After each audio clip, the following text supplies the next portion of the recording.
ও আমার ব্লাড সেলে ঢুকে গেছে।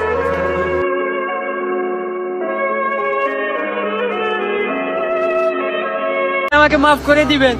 আমি অনেক চেষ্টা করেছি বিমানটাকে জনবসতি।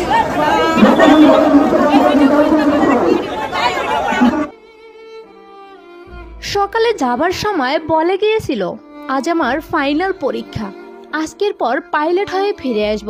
আজ সফলভাবে ল্যান্ড করতে পারলেই তোমাকে নিয়ে দূরে কোথাও ট্যুর দেব। হ্যাঁ, বলছিলাম পাইলট তৌরিকের কথা। বাসা থেকে বের হওয়ার আগে প্রিয়তমা স্ত্রীকে এমন কথা বলেই বের হয়েছিলেন তিনি, কিন্তু শেষ বের আর হয়নি। তবে তৌরিক চাইলে ফিরতে পারত, মাত্র একটি বোতাম, আর সেই বোতামে ক্লিক করেই প্যারাশুট খুলে বেঁচে যেতে পারত, কিন্তু তা করেননি তিনি। চেয়েছিলেন কোনো ফাঁকা জায়গায় ল্যান্ড করতে। 1.5 মিনিট আগে তৌরিক কন্ট্রোল রুমকে বলেন, প্লেন আর আমার কথা শুনছে না, আমার কন্ট্রোলের বাহিরে চলে গেছে। অন্যদিকে স্ত্রী শোকে কাতর হয়ে গেছেন। ডিসেম্বর মাসের 2023 সালে বিয়ে করছেন তারা। মাত্র 2 মাস আগে হয়েছিল অনুষ্ঠান, কিন্তু কে জানতো যার স্বপ্ন ছিল আকাশে ওড়ার, সেই আকাশটাই তার জীবনটা নিয়ে নিবে।